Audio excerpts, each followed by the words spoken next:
नमस्कार। कैसे हैं आप सभी लोग? प्यारे दर्शकों, ये वीडियो बहुत ज़रूरी है, बहुत ही ज़रूरी है। इसलिए ज़रूरी है कि आप वो साधना क्षेत्र हो, धर्म क्षेत्र हो, कर्म क्षेत्र हो, जीविका क्षेत्र हो, या आपका राजनीति हो, ख्याति प्राप्त करने का क्षेत्र हो। कहने का मतलब ये है कि आप अगर कहीं ना कहीं फेल हो रहे हैं, पूरी जी जान लगा देते हैं अपने काम में, उसके बाद सिर्फ बदनामी मिलती है, हानि मिलती है और साथ में अपजस का भागीदार आपको बनना पड़ता है। तो आज हम अपने कर्म और कुकर्म को, ठीक है, आज हम देखेंगे कितना जस कितना अपजस है, कितना पाप कितना पुण्य है। अभी तक हमने जो किया उसमें पलड़ा किसका भारी है, धर्म का कि अधर्म का, कर्म का कि कुकर्म का। इसलिए मैं कह रहा हूं, क्योंकि अगर आपके कुकर्म के पलड़ा भारी है, अधर्म का पलड़ा भारी है,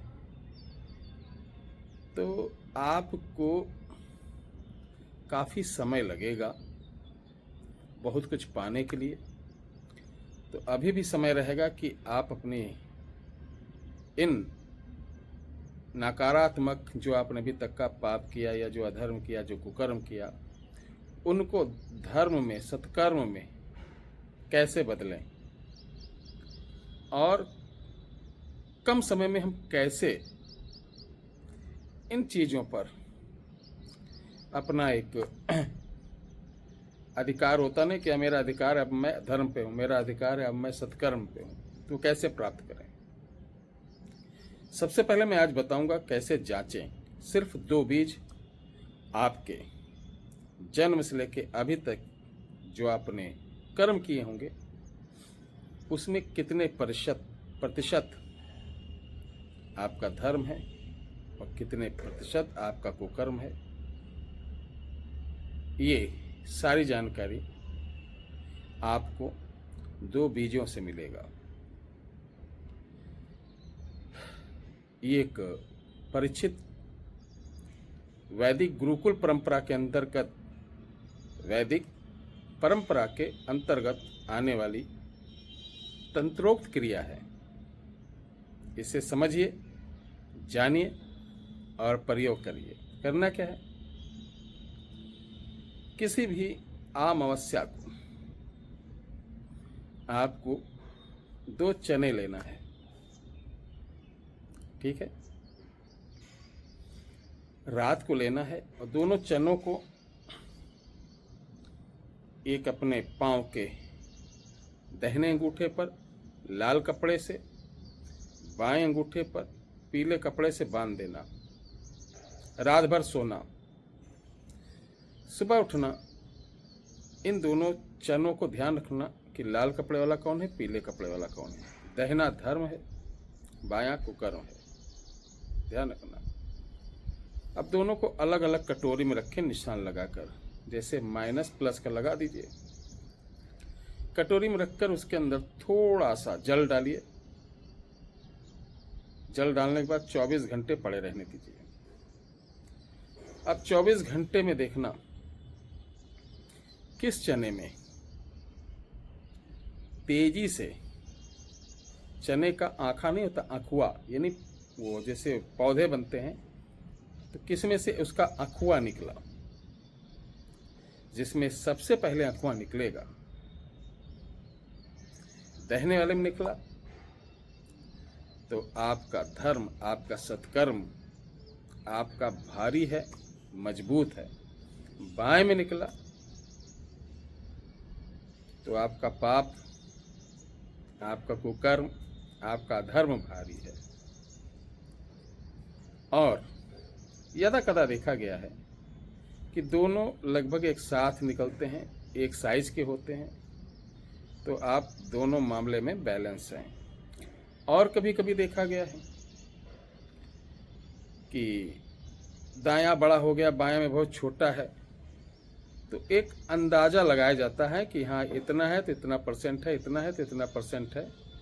ऐसे आप दाएं बाएं से इसका अंदाज़ा लगा सकते हैं। दायां को मैंने हमेशा बताया, दहिना जो है सत्कर्म का है, बायां कुकर्म का है, ठीक है। और ये गणित बहुत ही सटीक है, ना हो तो आप अपना स्वभाव देखिए, आपने अभी तक कितने सत्कर्म किए, खुद नोटिस करो और इसको एक बार प्रैक्टिस करो।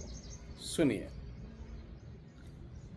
अगर आप बहुत जाने अनजाने में बचपन में या ग्रहों की वजह से आपने बड़ी कुसंगत में पढ़कर गलत कार्य किए हैं, तो इसके लिए सबसे उत्तम है 7 मास 1000 जीव पावे, तब जन्म जन्म के पाप बिसरावे। ये हमारे गुरु ग्रंथ में, जो गुरु ग्रंथ हमारे गुरु माता का ग्रंथ था, उसमें था। उनका कहने का मतलब था 1000 जीवों को डेली भोजन जो व्यक्ति पयाता है यानी खिलाता है 7 मास यानी 7 महीने, तो वो जन्म जन्म के पापों से मुक्त हो जाता। अब 1000 के लिए कहाँ पैसा होगा, तो क्या था, चींटियों को, हम चींटियों को भोजन के रूप में थोड़ा सा आटा नहीं होता, आटा, घी मत डालना, आटे को ऐसे भून लीजिए, भूनने के बाद उसमें बूरा चीनी मिला दीजिए, या बर्फ़ी होती, बर्फ़ी चीनी, इस टाइप की चीज़ें वहाँ डाल सकते हैं, खिला सकते हैं। कभी कभी गौ माता को थोड़ा बहुत खिला दीजिए, चींटी पे डाल दीजिए, वो हो जाता है, डेली 1000 चींटी भोजन कर लेंगी। ये सबसे उत्तम उपाय है। आज दिन मंगलवार, आश्रम पे मैं रहूँगा नहीं। आज हमारा श्री अयोध्या धाम में श्री हनुमानगढ़ी पर मेरा भंडारा है, जो 12 बजे से प्रारंभ होगा, प्रभु इच्छा तक चलेगा। अगर आप अयोध्यावासी हैं या अयोध्या आए हैं तो हमारे भंडारे में जरूर पधारें। जय श्री राम, हर हर महादेव।